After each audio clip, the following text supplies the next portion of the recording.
Kekecewaan terhadap Arne Slot memang sedang membara dalam kalangan penyokong Liverpool sekarang.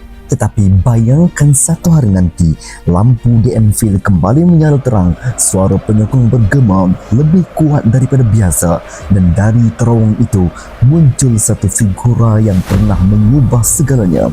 Bukan pemain, bukan legenda lama, tapi seorang lelaki yang pernah membawa Liverpool dari kegelapan ke puncak dunia, Jurgen Klopp. Namun persoalannya sekarang bukan lagi adakah Klopp akan kembali melatih. Soalan sebenar adalah, adakah dia akan kembali ke Liverpool?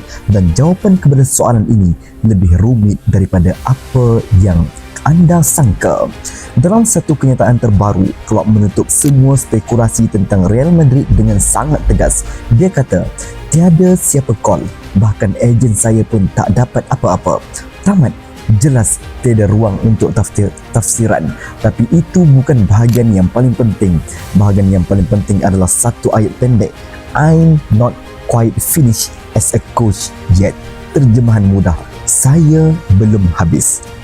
Dan bila seorang seperti Klopp cakap dia belum habis, itu bukan satu kata-kata biasa, tetapi itu adalah janji. Untuk faham ke mana Klopp akan pergi, kita kena faham siapa Klopp sebenarnya. Dia bukan jurulatih biasa. Dia bukan jenis yang kejar trofi semata-mata, lompat dari satu kelab ke kelab lain, ambil projek mudah. Klopp adalah builder. Di Mainz, dia bina identiti. Di Dortmund, dia cipta revolusi. Di Liverpool, dia ubah sejarah. Dia datang ke Liverpool bukan ketika mereka kuat, tetapi ketika mereka hilang arah. Dan dalam masa beberapa tahun, dia ubah mentaliti pemain, budaya kelab, keyakinan penyokong. Sehingga satu hari, Liverpool bukan sekadar pasukan yang bagus, mereka jadi pasukan yang ditakuti. Bila Klopp tinggalkan Liverpool pada tahun 2024, ia bukan perpisahan biasa. Tiada drama, tiada konflik, tiada pergaduhan. Hanya satu ayat jujur, aku kehabisan tenaga. Dan itu yang buat perpisahan ini sangat berbeza. Sebab biasanya bila jurulatih pergi, sama ada dipecat ataupun gagal. Tapi Klopp, dia pergi ketika masih dihormati, masih disayangi, masih relevan. Dan itu sangat penting. Sebab bila seseorang pergi dalam keadaan seperti itu, pintu untuk kembali sentiasa terbuka. Hari ini, Klopp bukan lagi di tepi padang. Dia berada di belakang tabir, mengawal satu rangkaian besar bola sepak. Tapi jangan silap, ini bukan retirement, ini adalah recharge. Bayangkan seorang pejuang yang telah berperang selama hampir 10 tahun tanpa henti. Adakah dia akan terus berperang atau dia akan berehat seketika untuk kembali lebih kuat? Klopp memilih pilihan yang kedua, dan dalam dunia bola sepak, ini sangat jarang berlaku. Mari kita jujur, Real Madrid adalah klub terbesar di dunia, tapi mereka bukan Klopp. Kenapa? Sebab Real Madrid mahukan kejayaan segera, kurang sabar dengan projek jangka panjang, lebih fokus kepada winning machine. Sedangkan Klopp perlukan masa, perlukan hubungan, perlukan cerita. Di Dortmund, dia bina. Di Liverpool, dia bina.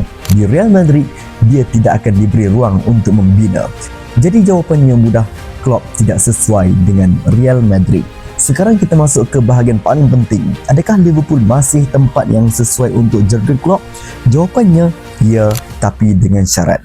Kenapa ya? Sebab Klopp faham DNA Liverpool. Klopp disayangi penyokong. Klopp tahu cara membina semula. Tapi kenapa dengan syarat? Sebab bola sepak sentiasa berubah. Liverpool hari ini bukan Liverpool yang dia tinggalkan. Ada satu perkara yang kita tak boleh ukur dengan statistik, emosi. Anfield bukan sekadar stadium, ia adalah rumah. Dan Klopp bukan sekadar jurulatih, dia adalah simbol. Setiap kali penyokong nyanyi You Will Never Walk Alone, Klopp adalah sebahagian daripada cerita itu. Dan dalam bola sepak, kadang-kadang keputusan besar bukan dibuat dengan logik, tapi dengan hati. Dalam bola sepak, kita sudah lihat perkara ini sebelum ini. Jurulatih kembali ke kelab lama dan kadang-kadang mereka jadi lebih berjaya untuk kali kedua. Kenapa? Sebab mereka lebih matang, mereka belajar dari kesilapan, mereka datang dengan visi baru.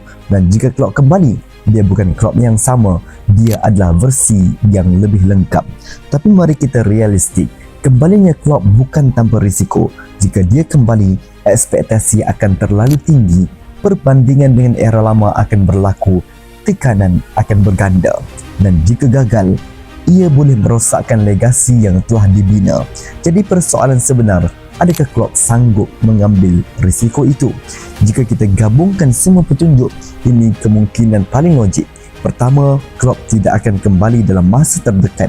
Kedua, dia akan kekal di belakang tabir untuk beberapa tahun lagi. Ketiga, dia akan kembali hanya untuk projek yang sempurna. Dan Liverpool, mereka mungkin menunggu bukan secara rasmi tetapi secara emosi. Bayangkan satu situasi, Liverpool berada dalam fasa sukar. Mereka perlukan seseorang yang faham kelab, seseorang yang boleh menyatukan semua, dan pada masa itu Klopp sudah bersedia. Adakah dia akan menolak atau adakah dia akan pulang? Klopp telah menutup satu pintu Real Madrid, tetapi dia tidak menutup semua pintu, malah dia sengaja biarkan satu pintu terbuka, dan pintu itu mungkin menuju kembali ke tempat yang pernah menjadi rumahnya, Anfield. Jadi, bila Klopp kata dia belum habis, mungkin dia bukan sekadar bercakap tentang bola sepak, mungkin dia sedang bercakap tentang cerita yang masih belum selesai. Dan jika satu hari nanti dia benar-benar kembali, ia bukan sekadar comeback, itu adalah bab terakhir dalam sebuah kisah legenda. Persoalannya sekarang bukan lagi jika, tapi bila. Dan bila saat itu tiba, seluruh dunia akan berhenti untuk melihat Jurgen Klopp kembali ke Anfield. Apa pendapat anda tentang kembalinya Jurgen Klopp ke Anfield? Sila komen di bawah. You will never walk alone.